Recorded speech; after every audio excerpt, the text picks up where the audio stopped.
911 dispatchers of Reddit. What is a seemingly dumb call you got which turned out to be serious? Not a dispatcher. Was USAF security forces a long time ago. Call was a kid home alone. About a monster in the closet. Which was a bit weird. Because the kid seemed a bit old for that. Holy duck. There's a snake in the closet that's gotta be at least 150 pounds. Promptly close closet door. Nope, write the duck on out of that. Kid in hand. Called animal control. Called parent. Parent arrives first. Indicates they don't even own a snake. Let alone a people-sized snake. All parties agree monster in closet was accurate enough description of event. TLDR, monster in closet turned out to be real. Got a call where the caller was on the highway and just screaming. Couldn't figure out what was wrong because he was so amped up.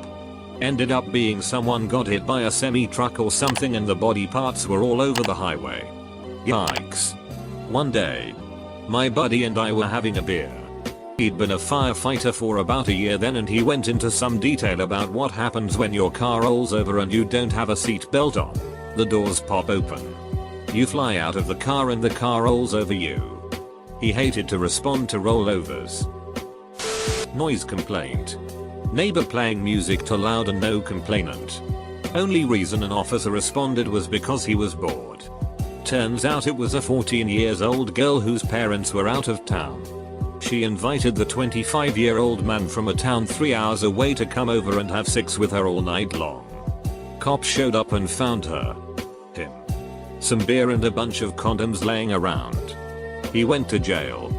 She went to the children's home till her parents could get back. This is more on the EMT side. And not really dumb, but all the time people call 911 and tell them someone, their parent, spouse, child etc. isn't responsive and breathing. It sucks when you get there and they are actually just having agonal respirations. Aka things just got way more serious. Agonal respirations are not sufficient breathing and are merely a reflex the body has when there's insufficient oxygen. A lot of times the family member didn't realize this was not adequate breathing and didn't start CPR. Allowing for brain damage via oxygen deprivation. Sad. Got a call from Life Alert one time. Saying that one of their clients was stuck in her kitchen because her wheelchair got stuck on a cupboard. She wasn't in duress, just needed to get unstuck. Wasn't an urgent call and it was a busy night, so the road SGT had to pull a unit off the call twice due to more urgent calls. After he pulled the second unit he said he would go and help her while the other calls were being handled. When she arrived the caller's front door was open with just the screen door in place. It was a nice day for a breeze. She could see the caller from the screen door and tried to ask if there was a way to unlock the screen or if she would have to cut it to get in. The caller was not responsive to our SGT, so she called on the radio that we should have FDN route and that she was going to have to cut the screen door to make entry. When our SGT made it in, she found that the caller was sitting in her chair at the sink and was washing dishes. The caller appeared to have dropped a knife and cut into her ankle. She was unable to bend down to stop the bleeding and was on blood thinners. She did not make it. Not dispatcher. But dumb call. I work at an urgent care. And a lady called and casually said her son was struck by lightning. He seemed fine. But his primary doc wanted her to take him in for an EKG and to check out his cardiac enzymes. Told her to go to the emergency room. And she said, "Well, can't you do an EKG? Itch. Your son was struck by lightning. He needs to be monitored, as these symptoms can show up later. His heart rhythm is probably ducked." Really late to the party, but it's worth telling. My center took a call from a number like 5 times in an hour. Always radio silence on the other end. On the 6th call we finally heard enough of a voice to know someone was there and got an address and enough to know it was serious. Make entry to the house and find the caller. A man had picked up his soon-to-be ex-girlfriend to talk. He then duct taped her mouth and zip tied her wrists and ankles and spent the next 14 hours beating her with a bat. Raping her. Used a blowtorch to give her second-degree burns all over her legs and genitals. And broke her cheekbone. It was an absolutely terrifying moment, and what made it worse was on review of the tape we could hear her say help on one of the previous calls, but couldn't hear it on the initial call-in. Probably doesn't fit dumb, but this guy called and told us he killed his entire family. None of us believed this could possibly true. Turns out he wasn't kidding. He sounded totally cool and collected when he called us too. Still haunts me. A call came in and this hard to understand man says my friend is sick, he's choking from too much penis. Turns out he said peanuts, his friend had a peanut allergy. Not an officer. I was hanging out with a few of my mates. We were playing truth or dare. One of my friends would dare to stand in cement until it had hardened. By the time we realized how dumb of an idea this was, he had become part of the ground. Luckily, dispatch came over the instant we called them. But we got a lecture about not wasting their time. We did the same thing 2 days later.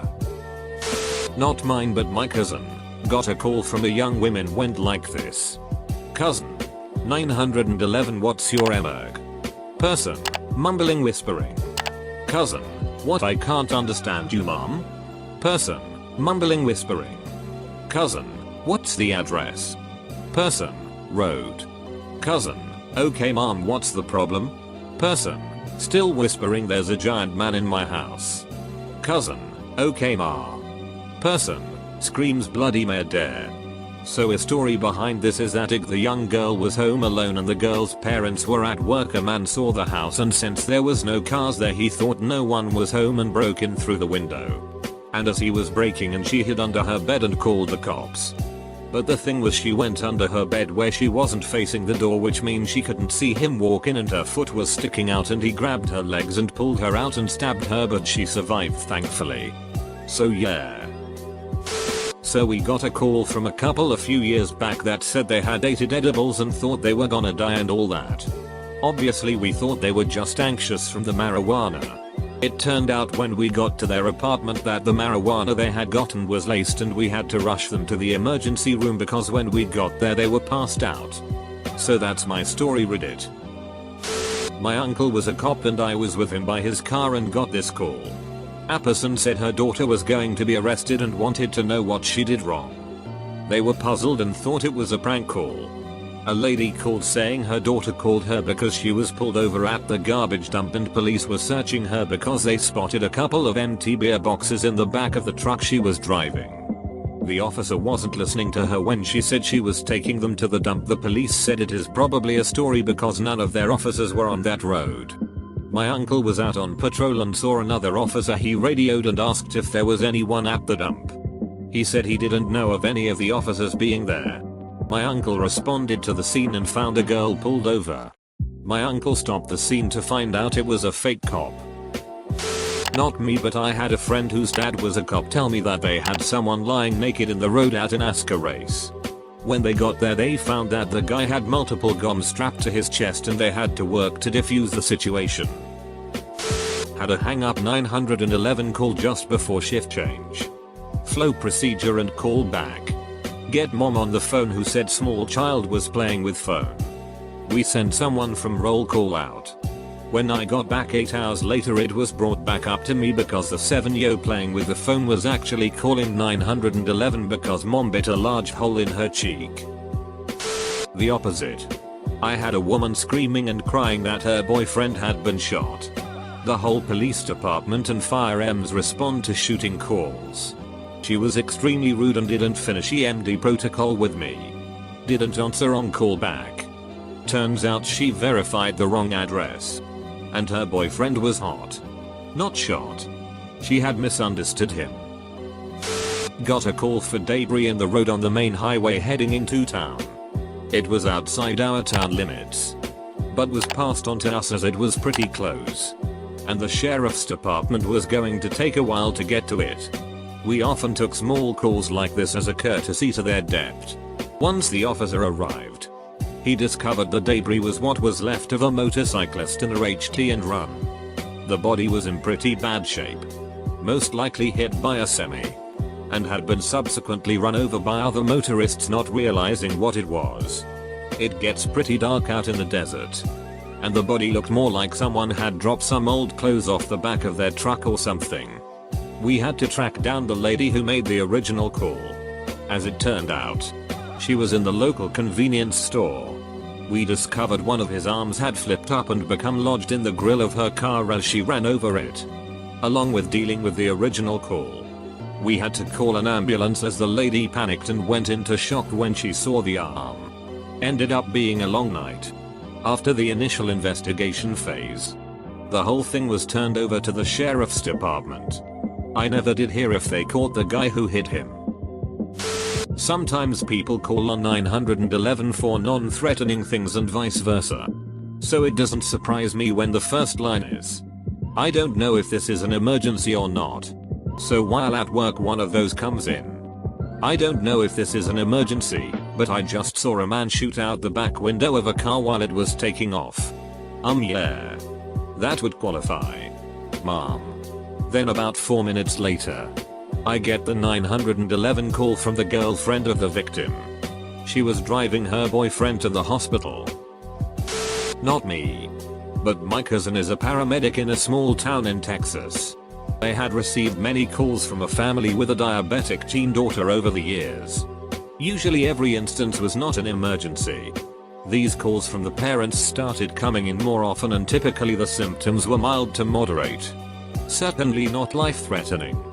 They always advised the parents how to manage her condition so these calls wouldn't have to happen. Late one night the parents called complaining that their daughter appeared sick. My cousin and the paramedics thought it was a typical non-emergency case and didn't rush to the scene. The station was 20 minutes away. My cousin couldn't have known the seriousness at the time. The parents just said their daughter was sick looking. When they arrived she was dead from diabetic shock.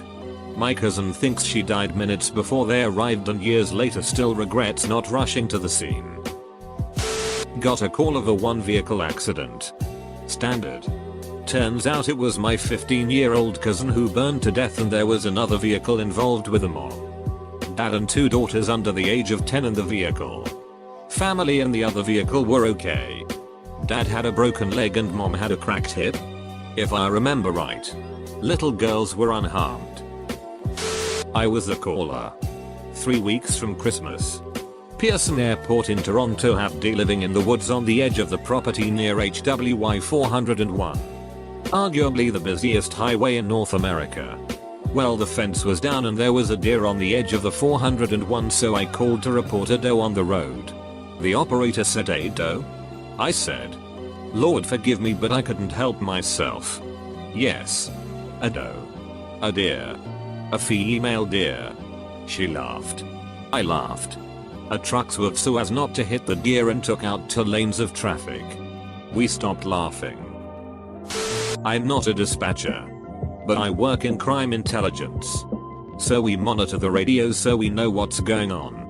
Last night there was a call about a car accident. It wasn't portrayed as a big deal. Possible small fender bender. But the dispatcher specified that there were multiple tickets out for it. Scout says they're on the way. Less than 2 minutes later, dispatcher comes back saying they're getting calls about an assault and battery at that same intersection. This very quickly turned into a fatal assault. Not sure if this counts. My mom is a 911 dispatcher. But one day she got this call about a woman who was lying in a ditch. The caller was the woman's neighbor, who didn't even bother to get out and check on her. Who said that she was staring up with a glare on her face, like she was mad about falling into the ditch or something. So my mom dispatches an officer and they find out that the woman was getting her mail and started to have a heart attack. Kinda sad that the neighbor didn't bother to get out to check on her. But whatever. People are TTY sometimes.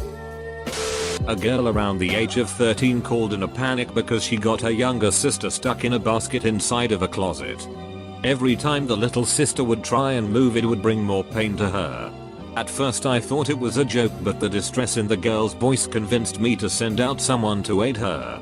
Turns out the younger sister's was wedged sideways into the basket and it was stuck at an angle in the doorway of a closet. We managed to get her out without bringing her harm.